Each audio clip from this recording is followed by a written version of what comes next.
Hello student, आज 19 अक्टूबर 2020 को हमारा सब्जेक्ट है रूरल मार्केटिंग। ठीक है बेटा, इसमें हमारा आज का टॉपिक है फंक्शंस ऑफ रिटेलर। तो रिटेलर जो होते हैं वो हमारी इंडिया की रिटेलिंग बिजनेस में बहुत इंपॉर्टेंट रोल प्ले करते हैं, क्योंकि वो मैन्युफैक्चरर, होलसेलर और सप्लायर एंड कस्टमर इन सबके बीच के कड़ी होते हैं। ठीक है, इनको जोड़ते हैं वो। तो functions of retailing has been shown through figure number 2. However, various functions performed by retailers are described below. तो बेटा नीचे देखो, एक यहाँ पे फिगर बनाया हुआ है, इसमें फंक्शंस ऑफ रिटेलर्स हैं। सॉर्टिंग का मतलब छांटना चीज़ों को। ब्रेक बल्क का मतलब, क्योंकि जो मैन्युफैक्चरर हैं वो बहुत बल्क अमाउंट में, बहुत बल्क क्वांटिटी में, बड़ी क्वांटिटी में गुड्स को प्रोड्यूस करते हैं। और जो हमारे होलसेलर हैं, जो एजेंट हैं, वो भी बड़ी क्वांटिटी में ख़रीदते हैं। और इन्हीं चीज़ों को इन होलसेलर से रिटेलर जो गुड्स खरीद के लाते हैं वो छोटी क्वांटिटी में खरीद के लाते हैं और छोटी छोटी क्वांटिटी में बेचते हैं। इसको बोलते हैं बल्क को ब्रेक करना। बल्क का मतलब बहुत बड़े अमाउंट को छोटे छोटे अमाउंट में ब्रेक करना।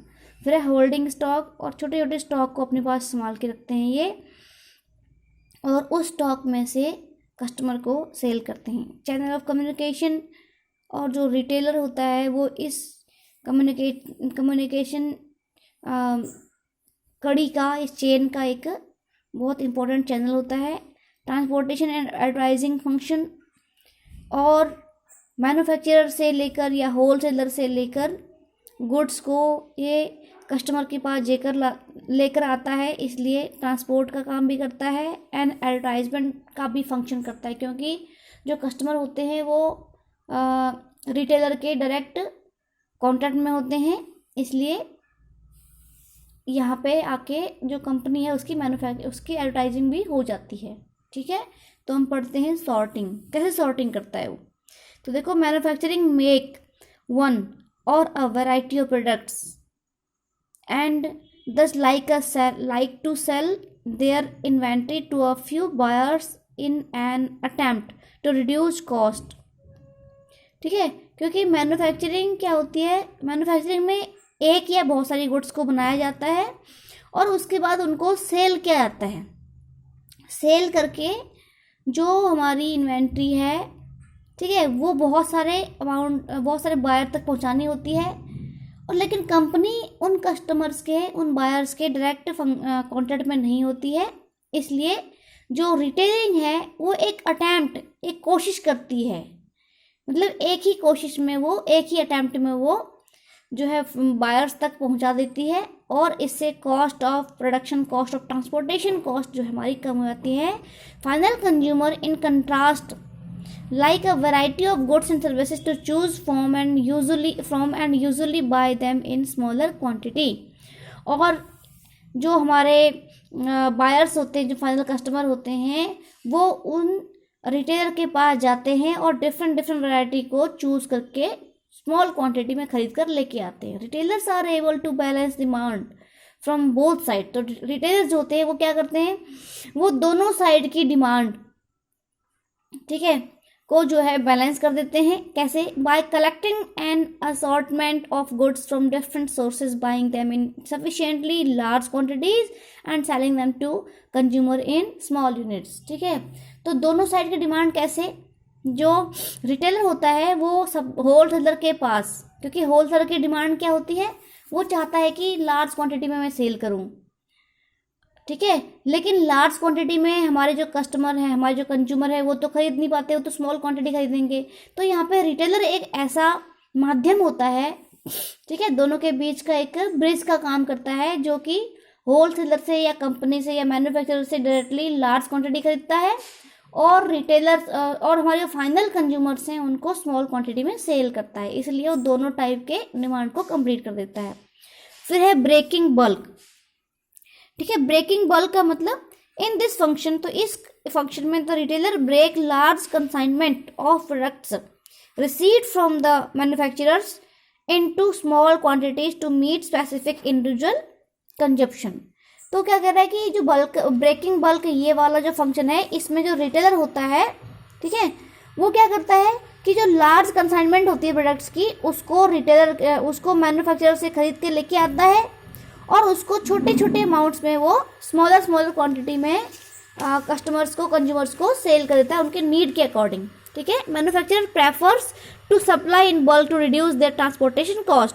और जो मैन्युफैक्चरर्स होते हैं वो क्या करते हैं, वो किस चीज़ को प्रेफरेंस देंगे, मैन्युफैक्चरर वो क्या करेंगे कि वो रिटेलर्स को लार्ज अमाउंट में सेल करना पसंद करेंगे, क्योंकि जिससे उनकी ट्रांसपोर्टेशन कॉस्ट बच सके।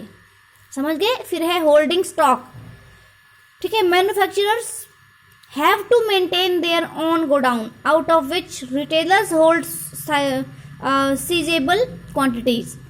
साइजेबल क्वांटिटीज कौन सी होती है, जो क्वांटिटी उनको सूट करती है। They maintain an inventory so that constant availability of the merchandise का मतलब goods can be made. It help to keep price stable and enable the manufacturer to regulate production. तो जो मैन्युफैक्चरर होते हैं, अगर वो डायरेक्टली अपने कंज्यूमर को गुड्स बेचने लगे तो उनके पास तो उनको तो बहुत बड़े बड़े गोडाउन जो हैं वो मेंटेन करके रखने पड़ते हैं, ठीक है। तो इन्हीं में से जो रिटेलर्स होते हैं वो छोटे छोटे क्वांटिटी, छोटी का मतलब बहुत छोटी नहीं, वो मैन्युफैक्चरर से बड़े अमाउंट खरीद के और साइजेबल क्वांटिटीज़ में उस गुड्स को अपने पास, स्टॉक को अपने पास होल्ड करके रखते हैं, ठीक है। और इसी इन्वेंट्री में से वो धीरे धीरे गुड्स को जो है फाइनल कंज्यूमर को बेचते रहते हैं। इससे क्या होता है कि वो प्राइस को स्टेबल करने में हेल्प करते हैं, क्योंकि देखो मैन्युफैक्चरर को अगर वो डायरेक्टली गुड्स बेचनी पड़ गई तो उतना तो उसको गोडाउन का रेंट देना पड़ेगा और दूसरा ट्रांसपोर्टेशन कॉस्ट पे करनी पड़ेगी। इससे क्या होगा कि उसकी कॉस्ट ऑफ प्रोडक्शन बढ़ जाएगी और साथ में प्राइसेस को भी वो बढ़ाएगा, ठीक है। तो इन सब से बचने के लिए वो क्या करते हैं, मैन्युफैक्चरर अपने गुड्स को ज़्यादा अमाउंट में रिटेलर्स को सेल कर देते हैं और रिटेलर को सेल करने के बाद रिटेलर क्या करता है, उन गुड्स को कंज्यूमर को बेचता है। तो इससे जो मैन्युफैक्चरर है उनकी कॉस्ट जो है कंट्रोल हो जाती है, क्योंकि ट्रांसपोर्टेशन कॉस्ट बच जाती है, एडवर्टाइजिंग कॉस्ट बच जाती है, ठीक है, गोडाउन का रेंट बच जाता है, अदर एक्सपेंसेस बच जाते हैं उसके। फिर है चैनल ऑफ कम्युनिकेशन। तो retailers acts as an important channels of communication and formation between the wholesalers of supplier and the consumer. तो कहता है कि रिटेलर्स जो होते हैं वो कंज्यूमर और सप्लायर यानी होलसेलर के बीच में, होलसेलर और कंज्यूमर के बीच में एक ब्रिज का काम करते हैं, चैनल ऑफ कम्युनिकेशन का काम करते हैं। मतलब वो कस्टमर की, फाइनल कस्टमर की जो भी वो होती हैं, शिकायतें होती हैं, कंप्लेंट्स होती हैं, ठीक है, जो भी उनका रिएक्शन होता है उसको जो है वो होलसेलर के पास पहुंचाते हैं, होलसेलर से कंपनी का पहुंचाती है, ठीक है। और इस तरीके से एडवर्टाइजमेंट पॉइंट ऑफ व्यू से हम देखें तो जो कंपनी है, कंपनी के गुड्स का, क्योंकि डिफरेंट कंपनीज की गुड्स खरीद के लेके आता है रिटेलर्स, तो उन कंपनीज की जो एडवर्टाइजमेंट है वो भी कर देता है, ठीक है। फिर है ट्रांसपोर्टेशन एंड एडवर्टाइजिंग फंक्शन। अब देखो यहाँ पे जो रिटेलर है उसका एक काम और होता है, ट्रांसपोर्टेशन काम और एडवर्टाइजिंग काम, ठीक है। तो स्मॉल मैन्युफैक्चरर्स के अंदर retailers to provide assistance with transport, shortage, advertising and prepayment of merchandise. This also works the other way round if number of retailers are small, ठीक है। तो छोटे छोटे मैन्युफैक्चरर्स होते हैं ना, वो क्या करते हैं, वो रिटेलर्स को ट्रांसपोर्ट, शॉर्टेज, एडवर्टाइजिंग, प्रीपेमेंट वगैरह इन सब की जो है, इन सब की उनसे सर्विसेज लेते हैं। क्यों? क्योंकि जो रिटेलर होते हैं वो गुड्स को मैन्युफैक्चरर के पास से लेकर आते हैं और फाइनल कस्टमर तक पहुंचाते हैं। इससे ट्रांसपोर्टेशन कॉस्ट बच जाती है।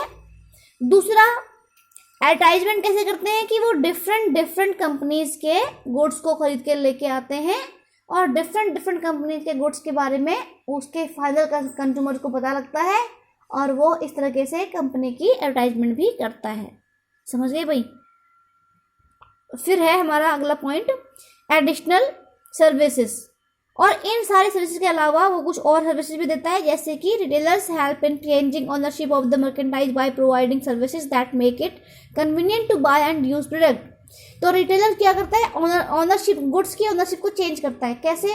पहले वही गुड्स का ओनर कौन था, कंपनी थी, मैन्युफैक्चरर था, और उसके बाद उन गुड्स को, वो गुड्स का मालिक बन गया, उनकी ऑनरशिप और पोजीशन दोनों ही किसके पास आ गई, होलसेलर के पास, होलसेलर के पास से आ गई है रिटेलर के पास, और रिटेलर के पास से पहुंच गई फाइनल कंज्यूमर के पास। इस तरीके से ओनरशिप चेंज हो रही है, ठीक है। और इसके बाद they provide guarantees after sale services and deal with customers complaint, और इसके साथ साथ वो जो रिटेलर है वो कस्टमर्स को गारंटी भी देते हैं गुड्स की, भाई ये गुड्स खराब नहीं होंगी, या इतने साल की गारंटी है वगैरह वगैरह, ये सब करके। और आफ्टर सेल सर्विसेज भी देता है, मतलब शेयर करने के बाद भी अगर कोई प्रॉब्लम आती है तो उसको डील करते हैं। इस तरीके से वो कस्टमर की कंप्लेंट को भी डील करते हैं। तो they also offer credit and hire purchase facilities to help consumers buy now and pay later. तो देखो, जो हमारे ये छोटे छोटे किराना शॉप्स होते हैं, इनसे हम उधार में गुड्स लाते हैं ना, और उनको बोलते हैं भाई अभी आप हमको उधार दे दो और कुछ टाइम बाद हम आपकी पेमेंट कर देंगे, ठीक है। चाहे किराना शॉप हैं, चाहे कपड़े की शॉप्स हैं, इनसे हमारा उधार वगैरह चलता है। तो ये सारे हमारे रिटेलर्स हैं। तो ये हमको जो कंज्यूमर हैं उनको हायर करने की, क्रेडिट करने की फैसिलिटीज़ देते हैं, और पेमेंट वो कहते हैं भाई अभी तुम खरीद के लेके जाओ, पेमेंट हमको बाद में कर देना। तो they answer public queries and provide additional information about of consumer, ठीक है। उसके बाद वो कंज्यूमर को क्या कहते हैं कि कंज्यूमर को वो उनके अलग अलग क्वेरी जो क्वेश्चन होते हैं उनका आंसर देते हैं, और उनको एडिशनल इन्फॉर्मेशन प्रोवाइड करवाते हैं।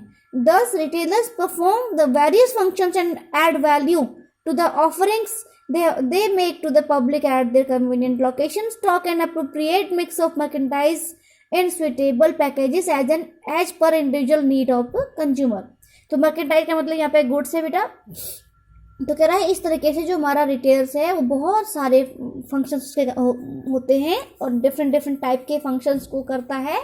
तो हम आप लोगों के आसपास भी जो आपके रिटेलर्स हैं, रिटेलर का मतलब समझ गए होंगे सारे। तो जो रिटेलर्स हैं उनसे आप लोग कितने सारी यहाँ पे से कितने सारे उनसे सर्विसेज लेते हो, है ना। तो इस तरीके से वो ये रूरल रिटेलिंग जो इंडिया में है बहुत इंपॉर्टेंट रोल प्ले करती है, ठीक है बेटा। यहाँ से आगे का टॉपिक मैं आपको कल कराऊंगी।